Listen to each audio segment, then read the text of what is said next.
참매 예수님, 이관이 필립보입니다. 마테오복음서 17장 10절에서 27절 가르침을 합니다. 기도하고 시작합니다. 성부와 성자와 성령의 이름으로 아멘. 성령 하느님, 세례자 요한을 엘리야라고 한 뜻을 알고 믿도록 도와주시기를 예수 이름으로 간절히 청합니다. 아멘. 17장 10절에서 13절. 제자들이 예수님께 율법학자들은 어찌하여 엘리야가 먼저 와야 한다고 말합니까? 하고 물었다. 그러자 예수님께서 대답하셨다. 과연 엘리야가 와서 모든 것을 바로잡을 것이다. 내가 너희에게 말한다. 엘리야는 이미 왔지만 사람들은 그를 알아보지 못하고 제멋대로 다루었다. 그처럼 사람의 아들도 그들에게 고난을 받을 것이다. 그제야 제자들은 그것이 세례자 요한을 두고 하신 말씀인 줄을 깨달았다.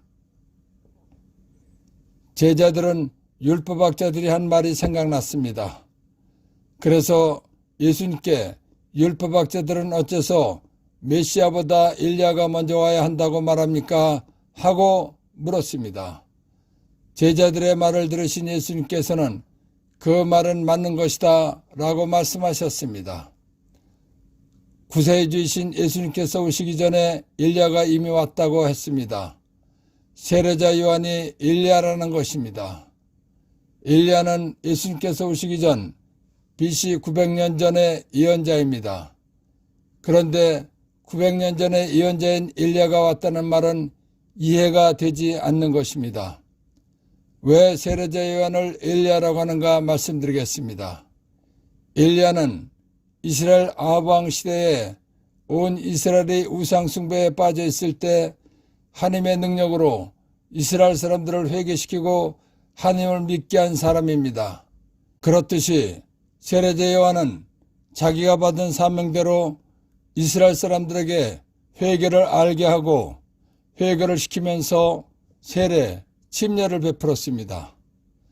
세례자 요한은 회개와 세례, 침례를 알게 하고 행하게 함으로써 자기의 사명을 완수했습니다. 세례자 요한이 한 일은 예수님께서 오셔서 하실 일을 미리 해보이면서 하나님이신 예수님을 믿게 한 것입니다. 그렇기 때문에 세례자 요한이 엘리야와 같은 일을 했다고 해서 세례자 요한을 엘리야라고 한 것입니다. 그러자 예수님께서 대답하셨다. 과연 엘리야가 와서 모든 것을 바로잡을 것이다 라고 말씀하신 것입니다. 세례자 요한은 당시 유다의 왕인 헤로데 안티파스가 자신의 배다른 동생 필리포스의 아내였던 헤로디아와 재혼한 것은 옳지 않다고 여러 차례 비난하였습니다. 그러자 헤로디아는 헤로드를 부추겨 요한을 감옥에 가두도록 했습니다. 그러나 헤로디아는 여기에 만족하지 않고 자신의 딸 살로메가 헤로드의 생일 축하연에서 춤을 춘 대가로 세례자 요한의 목을 쟁반에 담아 가져다 달라고 하였습니다. 사람들이 요한을 예언자로 여기고 있었기 때문에 헤로데 안티파스는 요한을 죽이기가 괴로웠지만 자기가 한 약속을 지키기 위해서 세례자 요한의 목을 베어오게 하여 죽였습니다. 그래서 예수님께서는 엘리야는 이미 왔지만 그를 알아보지 못하고 제멋대로 다루었다 라고 말씀하시면서 예수님 자신도 세례자 요한처럼 유다인들에게 고난을 받을 것이다 라고 말씀하신 것입니다. 그래서 그제야 제자들은 그것이 세례자 요한을 두고 하신 말씀인 줄을 깨달았다라는 것입니다.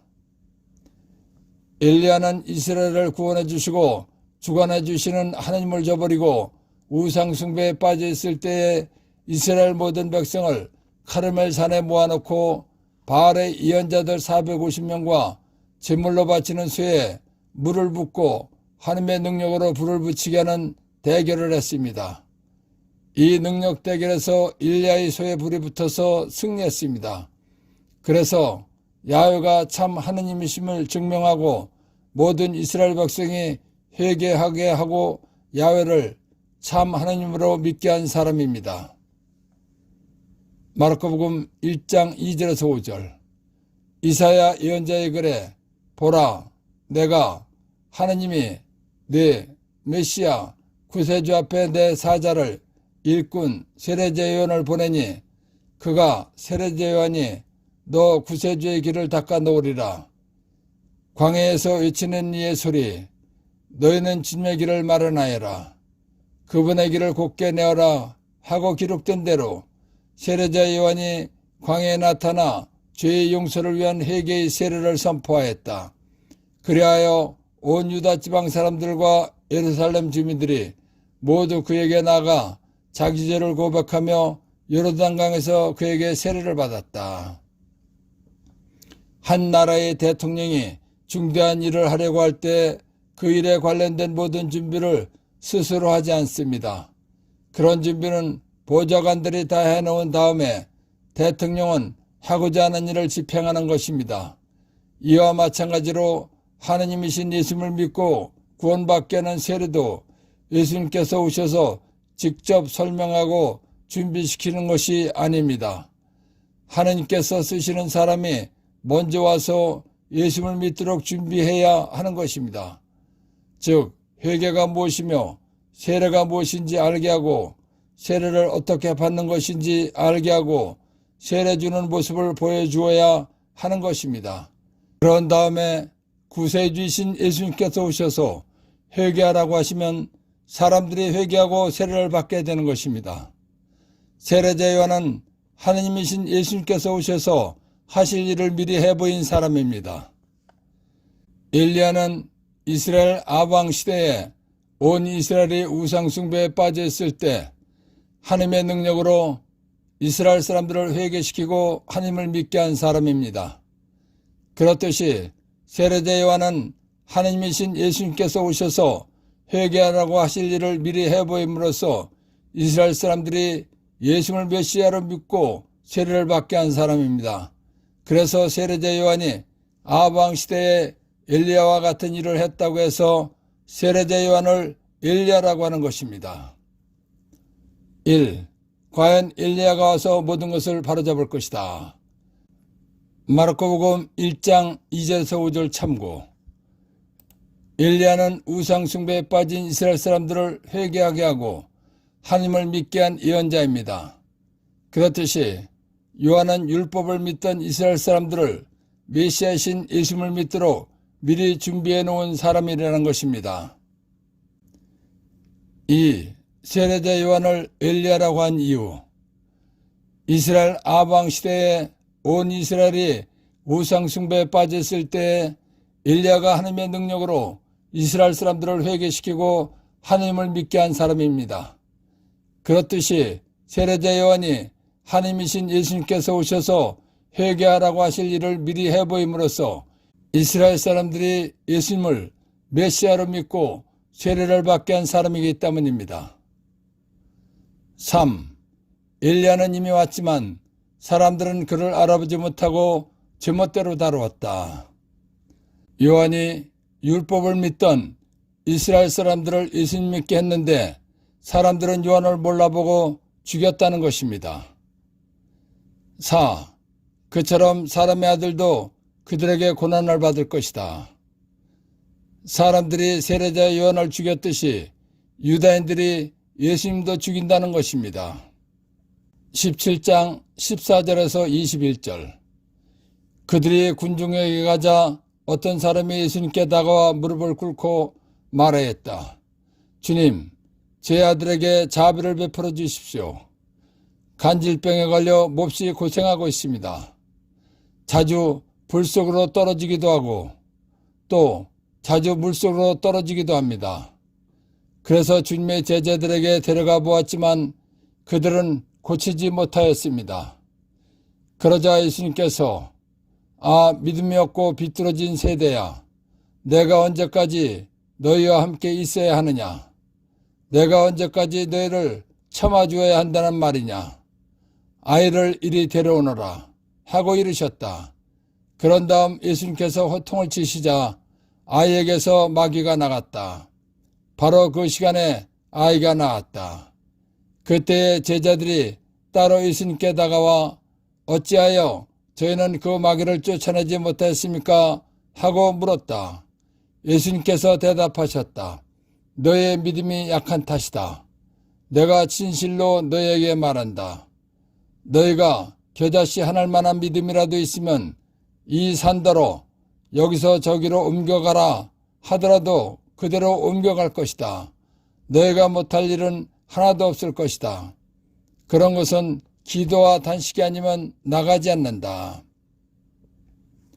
마태복음 10장 1절, 6절에서 8절. 예수님께서 12제자를 가까이 부르시고 그들에게 더러운 영들에 대한 권한을 주시어 그것들을 쫓아내고 병자와 하역한 이들을 모두 고쳐주게 하셨다. 이스라엘 집안에 길 잃은 양들에게 가라. 가서 하늘나라가 가까이 왔다 하고 선포하여라. 앓는 이들을 고쳐주고 죽은 이들을 일으켜 주어라. 나병 환자들을 깨끗하게 해주고 마귀들을 쫓아내어라. 너희가 거저받았으니 거저주어라. 예수님께서 12제자를 뽑으시고 더러운 영, 악령, 귀신들을 쫓아내는 권한을 주시고 악령, 마귀들을 쫓아내고 병자와 허역한 이들을 모두 고쳐주라고 하셨습니다. 그런데 간질병을 앓는 아들을 둔 사람이 제자들을 찾아와서 고쳐달라고 부탁했지만 고쳐주지 못했습니다. 그래서 간질병을 앓는 아들을 둔 사람이 예수님을 찾아와서 무릎을 꿇고 주님, 제 아들에게 자비를 베풀어 주십시오. 간질병에 걸려 몹시 고생하고 있습니다. 자주 불 속으로 떨어지기도 하고 또 자주 물속으로 떨어지기도 합니다. 라고 하면서 고쳐주시기를 청했습니다. 그러면서 하는 말이 예수님의 제자들에게 데려가 보았지만 고치지 못했다고 말했습니다. 그러자 예수님께서 제자들이 간질병을 일으킨 마귀를 쫓아내지 못했다는 것을 아시고 제자들에게 믿음이 없다고 말씀하신 것입니다. 그러시면서 내가 언제까지 마귀를, 악령, 귀신을 쫓아내고 병 고치는 것을 해야 하는가 라고 말씀하신 것입니다. 예수님께서 이런 말씀을 하신 이유는 이미 제자들에게 마귀, 더러운 영, 귀신들을 쫓아내고 병자와 하역한 이들을 모두 고쳐주라고 권한을 주셨기 때문입니다. 그러자 예수님께서 믿음이 없고 비뚤어진 세대야, 내가 언제까지 너희와 함께 있어야 하느냐? 내가 언제까지 너희를 참아주어야 한다는 말이냐? 아이를 이리 데려오너라 하고 이르셨다 라는 것입니다. 간질병을 앓는 아들을 둔 사람의 청을 들으신 예수님께서 간질병을 일으킨 마귀를, 악령, 귀신을 쫓아주시기로 하셨습니다. 그래서 간질병 걸린 아이를 데려오라고 하셨습니다. 간질병 걸린 아이가 오자 예수님께서 간질병을 일으킨 마귀에게 나가라고 호통을 치셨습니다.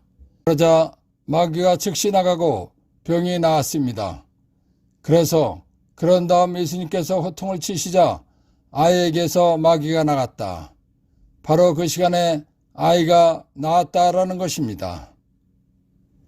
예수님께서 간질병을 일으킨 마귀에게 나가라고 호통을 치시자 마귀가 나가고 아이는 나았습니다. 그러자 제자들이 어찌하여 저희는 그 마귀를 쫓아내지 못했습니까? 하고 물었습니다. 그러자 예수님께서 제자들의 믿음이 약하기 때문이라고 말씀하셨습니다. 그러시면서 너희가 겨자씨 한 알만한 믿음이라도 있으면 이 산대로 여기서 저기로 옮겨가라 하더라도 그대로 옮겨갈 것이다. 너희가 못할 일은 하나도 없을 것이다 라고 말씀하셨습니다. 겨자씨 한 알만한 믿음이란 무엇인가 보겠습니다. 겨자씨는 좁쌀보다 작습니다. 겨자씨가 작지만 완전한 씨앗입니다. 그렇기 때문에 씨를 심으면 싹이 나고 열매를 맺는 것입니다. 그렇듯이 작지만 완전한 믿음만 있다면 제자들이 마귀를 쫓아낼 수 있다는 것입니다. 그것뿐만 아니라 산더러 여기서 저기로 옮겨가라고 명령하면 옮겨진다는 것입니다. 즉 완전한 믿음만 있다면 못할 일이 없다는 것입니다. 너희가 겨자씨 하나 만한 믿음이라도 있으면 이 산더러 여기서 저기로 옮겨가라 하더라도 그대로 옮겨갈 것이다 라는 말씀이 무슨 말인가 보겠습니다. 산이 옮겨진다는 것은 될 수 없는 일입니다. 그러니까 이 말씀은 겨자씨 한 알만한 완전한 믿음만 있다면 사람의 생각으로는 안 될 일도 된다는 것입니다. 즉 불가능한 일이 가능한 일이 된다는 것입니다. 그래서 너희가 못할 일은 하나도 없을 것이다 라고 말씀하신 것입니다. 예수님께서는 이어서 마귀를 쫓아내기 위해서는 기도해야 한다는 것입니다. 즉 기도해야 마귀, 귀신들을 쫓아내는 능력을 받는다는 것입니다. 그래서 그런 것은 기도와 단식이 아니면 나가지 않는다 라고 말씀하신 것입니다.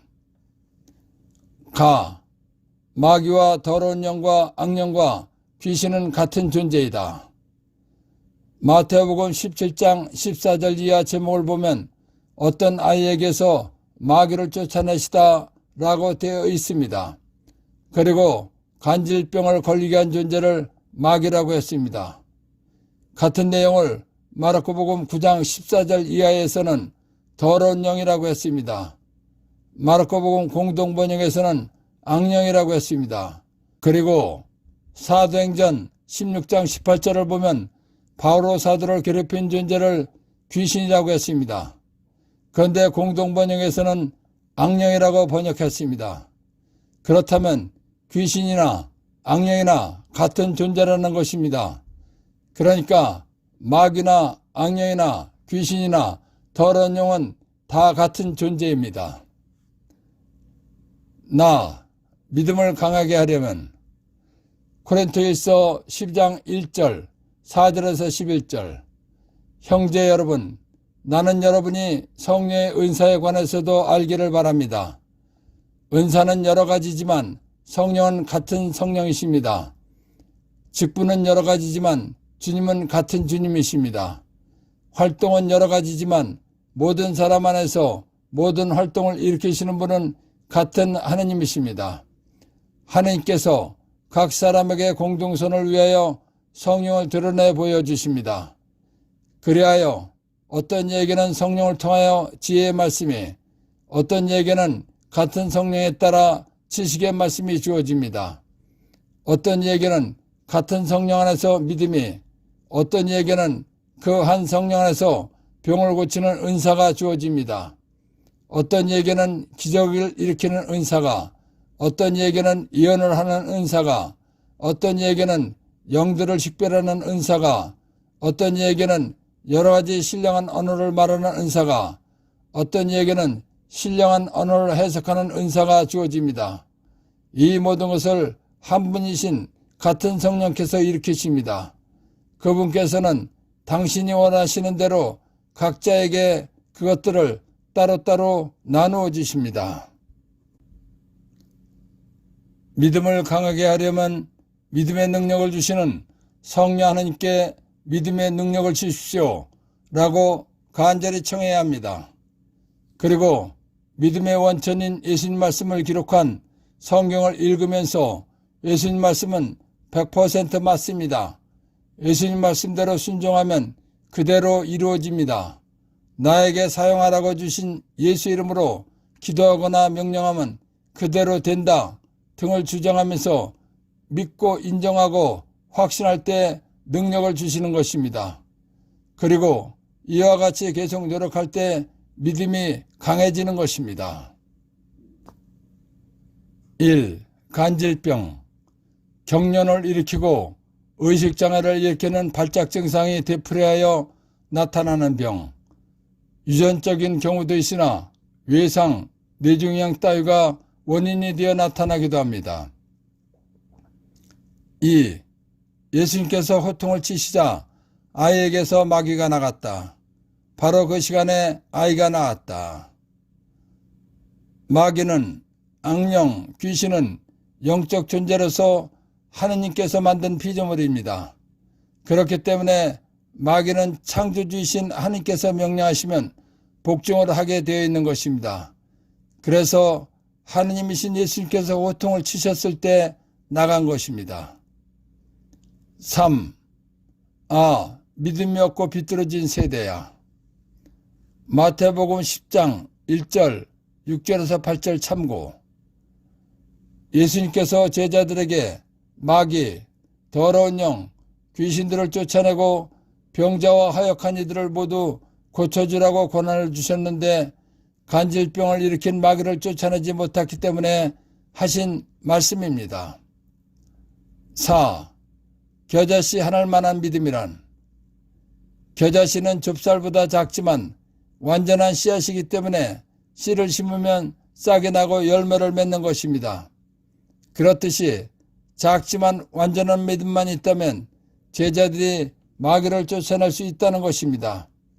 그것뿐만 아니라 산더러 여기서 저기로 옮겨가라 명령하면 옮겨진다는 것입니다.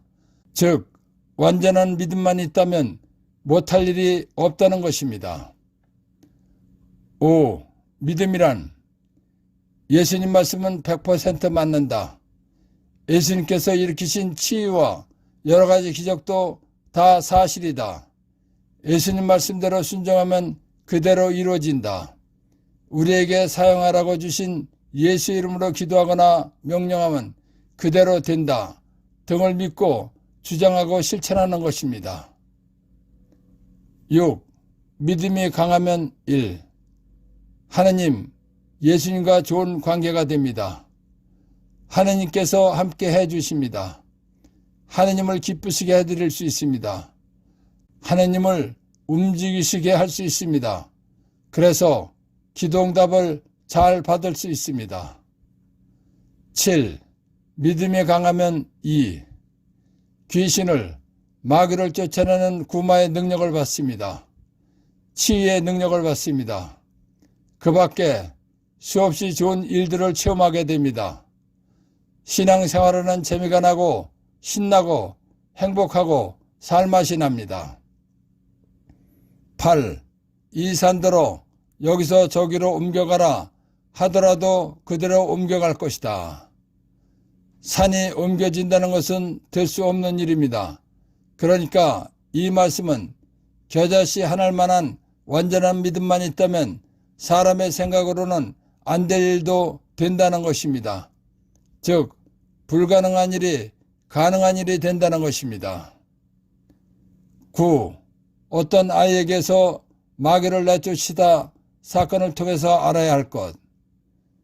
간질병의 원인이 더러운 영, 악령, 귀신이라는 것입니다. 그러니까 악령을 쫓아내면 간질병도 고친다는 것입니다. 어떤 아이에게서 마귀를 쫓아내시다 예서 발견한 보물. 무슨 병이든지 예수님께서 고쳐주신다는 믿음으로 간절히 청하면 고쳐주신다는 것입니다. 17장 22절에서 23절. 그들이 갈릴레에 모여 있을 때 예수님께서 제자들에게 이르셨다. 사람의 아들은 사람들의 손에 넘겨져 그 유다인들 손에 죽을 것이다. 그러나 사한날에 되살아날 것이다. 그러자 그 제자들은 몹시 슬퍼했다. 예수님께서 이 세상에 오신 목적은 사람을 죄에서 구원하시는 것입니다. 예수님께서 사람을 죄에서 구원하시려면 사람의 죄값인 죽음을 대신해서 피를 흘리시고 생명을 바쳐 죽어주셔야 하는 것입니다. 그런데 그 시간이 점점 가까이 오고 있는 것입니다. 그래서 두 번째로 순환과 죽음과 부활에 대해서 예고하신 것입니다. 예수님께서 두 번씩이나 순환과 죽음과 부활을 예고하신 것은 제자들이 첫 번째 순환과 부활의 예고를 잊어버렸을까 봐서 말씀하신 것은 아닙니다. 예수님께서 두 번째로 순환과 죽음과 부활을 예고하신 것은 그만큼 중대한 일이기 때문에 재차 알려주신 것입니다. 그리고 제자들이 받을 엄청난 충격을 줄여주시기 위해서 미리 각오하라는 것도 포함되어 있는 것입니다. 예수님께서 두 번째로 순환당하시고 죽으신다고 말씀하셨지만 사흘 만에 부활하신다는 것도 말씀하셨습니다. 그렇지만 제자들은 예수님께서 순환당하시고 죽으신다는 말씀에 몹시 슬퍼하였습니다. 그래서 그 유다인들 손에 죽을 것이다. 그러나 사한날에 되살아날 것이다.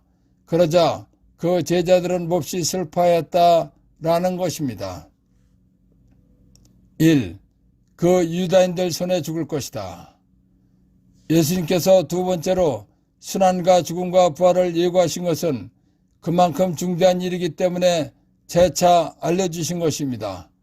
그리고 제자들이 받을 엄청난 충격을 줄여주시기 위해서 미리 각오하라는 것도 포함되어 있는 것입니다. 2. 사한날에 되살아날 것이다. 예수님께서는 두 번째로 순환당하시고 죽으신다고 말씀하셨지만 사흘 만에 부활하신다는 것도 말씀하신 것입니다. 3. 그 제자들은 몹시 슬퍼하였다. 예수님께서 두 번째로 순환당하시고 죽으신 다음 사흘 만에 부활하신다고 말씀하셨지만 몹시 슬퍼하였다는 것입니다. 17장 24절에서 27절.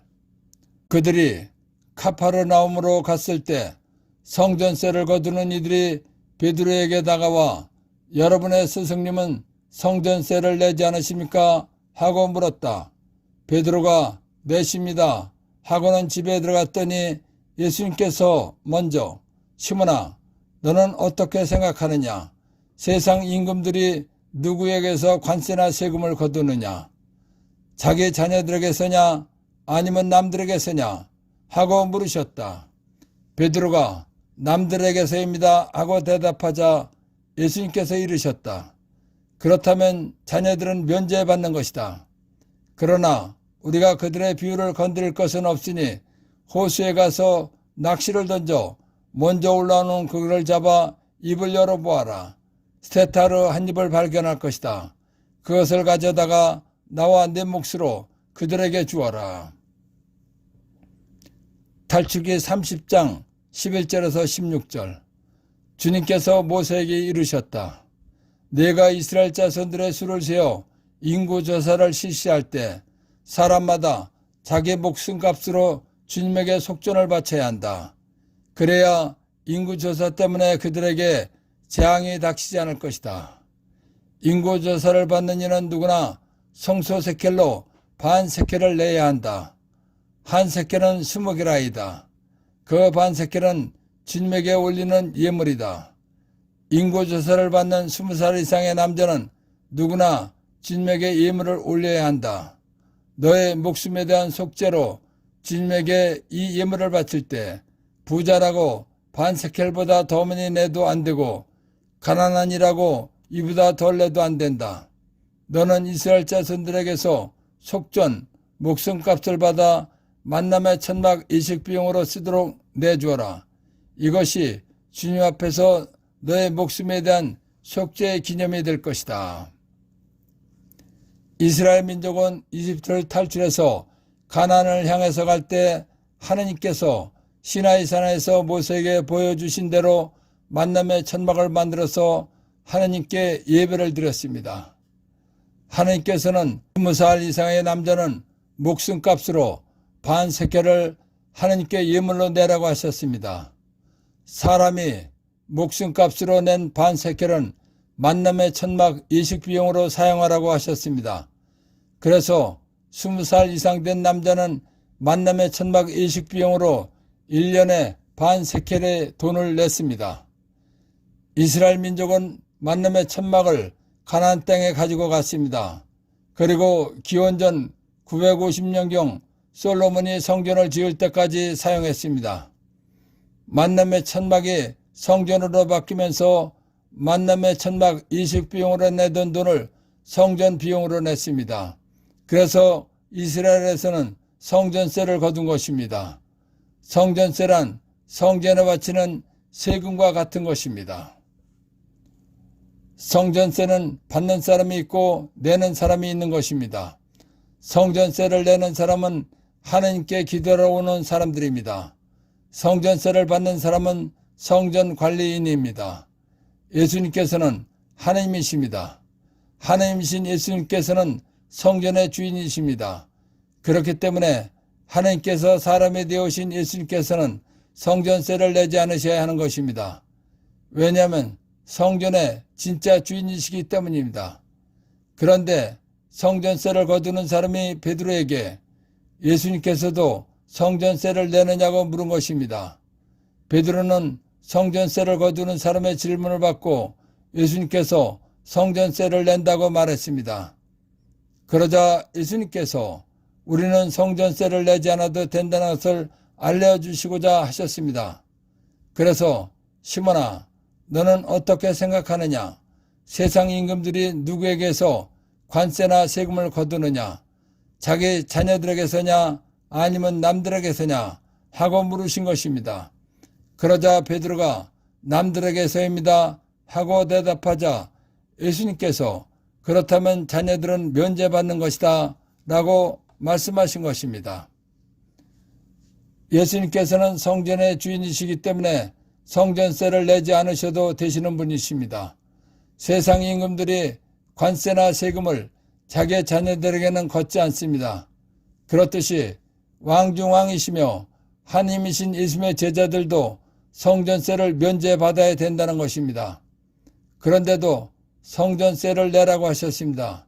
그 이유는 예수님께서 하나님이신 줄 모르는 성전세를 거둔 사람에게 예수님께서는 하나님이 사람이 되어오신 분이시기 때문에 성전세를 내지 않아도 됩니다 라고 말하면 하나님을 모독했다고 해서 큰 문제가 발생될 것입니다.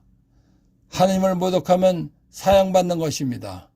예수님께서 그런 이유로 사형을 받으시면 예수님께서 인간을 구원하러 오신 목적을 달성할 수가 없는 것입니다. 예수님께서는 사람의 죄값을 대신해서 죽어주셔야 하는 것입니다. 그래야 예수님께서 이 세상에 오신 구원 사명을 완수하는 것입니다. 그런데 아직은 예수님께서 사람의 죄값인 죽음을 대신해서 죽어주실 때가 되지 않았습니다. 그렇기 때문에 예수님께서 인간을 죄에서 구원하러 오신 사명의 차질을 빚지 않기 위해서 성전세를 내라고 말씀하신 것입니다. 예수님께서 성전세를 내시는 방법은 하느님다우셨습니다. 어부였던 베드로에게 호수에 가서 낚시를 해서 먼저 잡히는 고기 입을 열어보면 스테타르 한 입이 있을 것이다 라고 말씀하셨습니다. 스테타르 한 입은 한 세켈입니다. 한 세켈이면 예수님과 베드로 두 사람의 성전세가 되는 것입니다. 그래서 그러나 우리가 그들의 비유를 건드릴 것은 없으니 호수에 가서 낚시를 던져 먼저 올라오는 고기를 잡아 입을 열어보아라. 스테타르 한 입을 발견할 것이다. 그것을 가져다가 나와 내 몫으로 그들에게 주어라 하고 말씀하신 것입니다. 1. 성전세 1. 탈출기 30장 11절에서 16절 참고. 20살 이상 남자는 성소 세켈로 반 세켈을 내는 것입니다.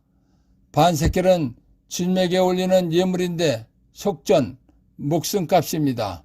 만남의 천막 예식 비용으로 쓰는 돈입니다. 2. 성전세 2. 솔로몬 성전이 지어지면서 만남의 천막이 성전으로 바뀌었습니다. 그러자 만남의 천막 예식 비용으로 내던 돈을 성전 비용으로 내게 된 것입니다. 3. 남들에게서입니다. 세상 임금들이 누구에게서 관세나 세금을 걷느냐, 자기 자녀들에게서냐 아니면 남들에게서냐 하고 예수님께서 물으셨을 때 베드로가 한 말입니다. 4. 그렇다면 자녀들은 면제받는 것이다. 예수님께서는 하나님이 사람이 되어오신 분이시기 때문에 성전의 진짜 주인이십니다. 그렇기 때문에 성전세를 내지 않아도 된다는 것입니다. 그리고 제자들도 내지 않아도 된다는 것을 말씀하신 것입니다. 5. 스타테르 한입. 그리스 은화입니다. 당시 노동자의 4일치 품값 정도입니다. 6. 그것을 가져다가 나와 내 몫으로 그들에게 주어라. 예수님께서는 하나님이 사람이 되어오신 분이시기 때문에 성전세를 내지 않아도 됩니다. 라고 말하면 하나님을 모독했다고 해서 사형을 할 것입니다. 그러면 예수님께서 인간을 구원하러 오신 목적을 달성할 수가 없기 때문에 성전세를 내라고 하신 것입니다. 성전세를 바치시다 해서 발견한 보물. 사람은 아무도 물속에 있는 물고기 입안에 동전이 있다는 것을 알 수 없고 입안에 동전이 있는 물고기가 낚시를 했을 때 첫 번째 잡힌다는 것은 더구나 알 수 없는 것입니다. 예수님께서 이런 것을 알고 계셨다는 것은 하나님이시다라는 것입니다. 세례자 요한을 엘리야라고 한 뜻을 알고 믿도록 도와주신 성령 하나님과 하나님 아버지와 예수님께 감사의 큰 박수를 드립시다. 아멘.